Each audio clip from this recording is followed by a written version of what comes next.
क्या आपको पता है कि आपकी जिंदगी का सबसे बुरा दिन कौन सा था? शायद कोई ऐसा दिन जब सब कुछ गलत हुआ हो। लेकिन जरा सोचिए, क्या हो अगर एक दिन ऐसा आए जब आपकी जिंदगी नहीं बल्कि पूरी दुनिया ही खत्म हो जाए। आज से 6 करोड़ 60 लाख साल पहले धरती पर एक ऐसी ही सुबह हुई थी। उस दिन सूरज रोज की तरह ही निकला था, हवाएं वैसी ही चल रही थी और किसी को अंदाजा भी नहीं था कि अगले 24 घंटों में इस ग्रह का इतिहास हमेशा के लिए बदलने वाला है। दोस्तों, आज हम टाइम मशीन में बैठकर इतिहास के उस पन्ने पर चलेंगे जिसे धरती का आखिरी दिन कहा जाता है। यह कहानी है उस महाविनाश की जिसने दुनिया के सबसे ताकतवर जीवों डायनासोर को मिट्टी में मिला दिया। स्वागत है आपके चैनल पर। आज हम देखेंगे उस भयानक प्रलय को अपनी आंखों से। कुर्सी की पेटी बांध लीजिए क्योंकि यह सफर डरावना होने वाला है। इमेजिन कीजिए एक ऐसी दुनिया जहां इंसान का नामो निशान नहीं था। न कोई शहर, न कोई प्रदूषण, न इंटरनेट और न ही कोई शोर। यह क्रिटेशियस काल का आखिरी दौर था। धरती उस समय स्वर्ग जैसी थी। ऑक्सीजन का लेवल आज से कहीं ज्यादा था, जिसका मतलब था कि पेड़ पौधे और जंगल इतने घने थे कि सूरज की रोशनी भी जमीन तक मुश्किल से पहुंचती थी। जरा इन जीवों को देखिए। ये है ट्राइसेराटॉप्स। ये शांति से अपनी जिंदगी जी रहे हैं। उस समय धरती पर डायनासोर का राज था। वे इस ग्रह के राजा थे। 16 करोड़ सालों से वे इस धरती पर राज कर रहे थे। उन्हें लगता था कि ये धरती, ये नदियां और ये आसमान हमेशा उनका ही रहेगा। और ये है उस समय का सबसे बड़ा विलेन और सबसे बड़ा हीरो, टायरानोसोरस रेक्स, या जिसे हम प्यार से टीरेक्स कहते हैं।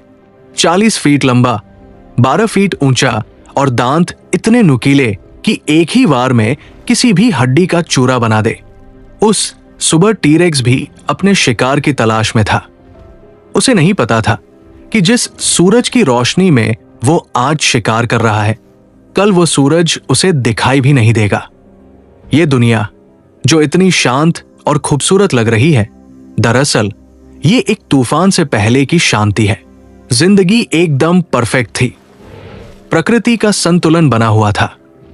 लेकिन इन डायनासोर को यह नहीं पता था कि उनकी किस्मत का फैसला धरती पर नहीं बल्कि धरती से करोड़ों किलोमीटर दूर अंतरिक्ष में हो चुका है।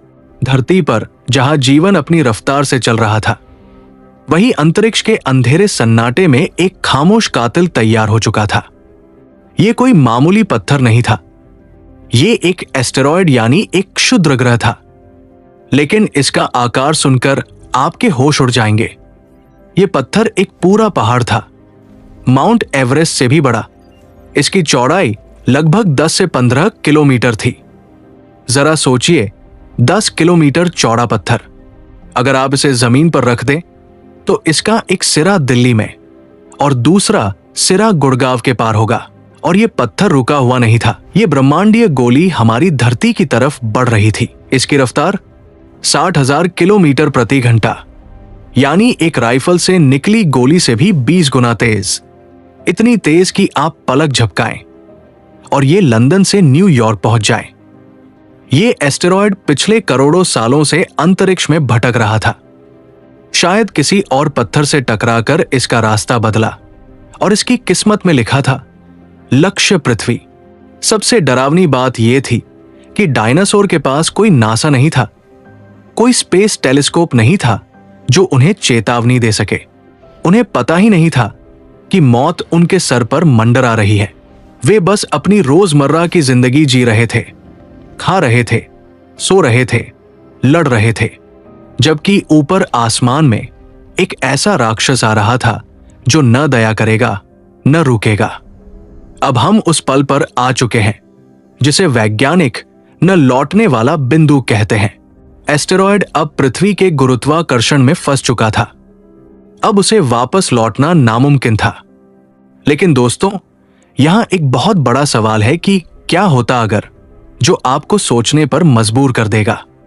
वैज्ञानिक कहते हैं कि यह डायनासोर की बुरी किस्मत का सबसे बड़ा उदाहरण था। हमारी धरती अपनी धुरी पर घूम रही थी। अगर ये एस्टेरॉयड 30 मिनट पहले आया होता या 30 मिनट बाद आया होता तो शायद कहानी कुछ और होती। क्यों? क्योंकि अगर ये थोड़ी देर से आता तो ये जमीन के बजाय अटलांटिक महासागर या प्रशांत महासागर के गहरे पानी में गिरता। अगर ये गहरे पानी में गिरता तो सुनामी आती, कुछ तटीय इलाके डूबते, लेकिन वो धूल और राख का गुबार नहीं उठता जिसने पूरी दुनिया को खत्म कर दिया। डायनासोर शायद बच जाते, और अगर डायनासोर बच जाते तो शायद इंसान यानी होमो सेपियंस कभी विकसित ही नहीं हो पाते। किस्मत को कुछ और ही मंजूर था। धरती घूम रही थी और एस्टेरॉयड का निशाना बन रहा था। आज का मेक्सिको, जिसे उस समय युकाटन प्रायद्वीप कहा जाता था, वो जगह उथले पानी और सल्फर से भरपूर चट्टानों से बनी थी। ये जगह एस्टेरॉयड के गिरने के लिए सबसे बुरी जगह थी। यहां गिरने का मतलब था बारूद के ढेर में माचिस फेंकना। अब उल्टी गिनती शुरू हो चुकी थी। धरती पर डायनासोर ने आसमान में एक अजीब सी चीज देखी। एक दूसरा सूरज? नहीं, वो सूरज नहीं था। वो उनकी मौत थी जो तेजी से बड़ी होती जा रही थी। तूफान से पहले की शांति अब खत्म होने वाली थी। जो होने वाला था वो पिछले 4 अरब सालों में धरती ने कभी नहीं देखा था। एस्टेरॉयड ने जैसे ही पृथ्वी के वायुमंडल में प्रवेश किया, कयामत शुरू हो गई। इस पत्थर की रफ्तार 60,000 से 70,000 किलोमीटर प्रति घंटा थी। जब कोई चीज इतनी तेज रफ्तार से हवा को चीरती है तो घर्षण की वजह से भयानक गर्मी पैदा होती है। जमीन पर मौजूद जानवरों ने ऊपर देखा। एक पल के लिए उन्हें लगा कि शायद सूरज फट गया है। वो एस्टेरॉयड हवा के साथ घर्षण के कारण प्लाज्मा में बदल गया था। वो इतना ज्यादा चमकीला हो गया था कि वो हमारे सूरज से भी 10 गुना ज्यादा चमकदार था। उस रोशनी ने जमीन पर देखने वाले हर जीव को उसी वक्त अंधा कर दिया। उनकी आंखों की पुतलियां जल गई। परछाइयां इतनी गहरी हो गई कि दिन में ही अंधेरा लगने लगा। ये एक ध्वनि धमाके के साथ नीचे आ रहा था। लेकिन याद रखिए, प्रकाश ध्वनि से तेज चलता है, इसलिए अभी तक जमीन पर कोई आवाज नहीं आई थी।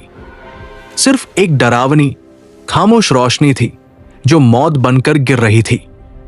ये एस्टेरॉयड माउंट एवरेस्ट जितना बड़ा था। इसकी ऊंचाई 10 से 15 किलोमीटर थी। और हमारा वायुमंडल कितना घना होता है? लगभग 100 किलोमीटर। इस रफ्तार पर एस्टेरॉयड को वायुमंडल पार करके जमीन को छूने में कितना वक्त लगा होगा? सिर्फ 3 सेकंड। जी हां, पलक झपकते ही। एक ऐसा तथ्य जो आपके रोंगटे खड़े कर देगा। यह पत्थर इतना विशाल था कि जिस पल इसका अगला हिस्सा मेक्सिको की जमीन से टकराया, उसका पिछला हिस्सा अभी भी 35,000 फीट ऊपर हवाई जहाज उड़ने की ऊंचाई पर था। जैसे ही टक्कर हुई, धमाका।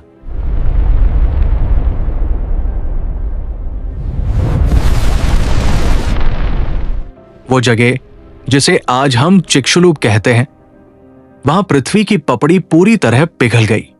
जमीन पानी की तरह बहने लगी। ये टक्कर कोई मामूली दुर्घटना नहीं थी। वैज्ञानिक अनुमान लगाते हैं कि इस टक्कर से जो ऊर्जा निकली वो 10 अरब परमाणु बमों के बराबर थी। जी हां, आपने सही सुना। हिरोशिमा पर जो एटम बम गिराया गया था, उससे 10 अरब गुना ज्यादा ताकत। टक्कर वाली जगह पर तापमान तुरंत 18,000 डिग्री सेल्सियस पहुंच गया। यह सूरज की सतह से भी ज्यादा गर्म था। वहां मौजूद हर चीज, पानी, मिट्टी, पेड़, डायनासोर एक सेकंड के 1000वें हिस्से में भाप बनकर उड़ गए। उनका नामो निशान तक नहीं बचा। जमीन में 180 किलोमीटर चौड़ा और 20 किलोमीटर गहरा गड्ढा बन गया। यह गड्ढा इतना बड़ा था कि आप इसे चांद से भी देख सकते थे। लेकिन असली तबाही तो अब शुरू हुई थी। धमाके ने अरबों टन धूल, पत्थर और पिघली हुई चट्टानों को अंतरिक्ष में फेंक दिया। ये पत्थर अंतरिक्ष की ठंडक में जम गए और फिर गुरुत्वाकर्षण की वजह से वापस धरती पर गिरने लगे। इसे कहते हैं थर्मल पल्स। जब ये अरबों खरबों छोटे छोटे पत्थर वापस वायुमंडल में गिरे तो घर्षण से ये जलने लगे। पूरी दुनिया का आसमान एक विशाल माइक्रोवेव ओवन या पिज्जा ओवन में बदल गया। हवा का तापमान अचानक 200 से 300 डिग्री सेल्सियस तक बढ़ गया। जरा सोचिए, आप अपने घर के ओवन को 200 डिग्री पर सेट करते हैं पिज्जा पकाने के लिए। उस दिन पूरी धरती ओवन बन गई थी। जो डायनासोर टक्कर वाली जगह से हजारों किलोमीटर दूर भी थे, वे बच नहीं पाए। वे जिंदा जल गए। दुनिया के 70% जंगलों में एक साथ आग लग गई। ये इतिहास की सबसे बड़ी आग थी। आग के बाद आई शॉकवेव, यानी हवा का एक जबरदस्त धक्का।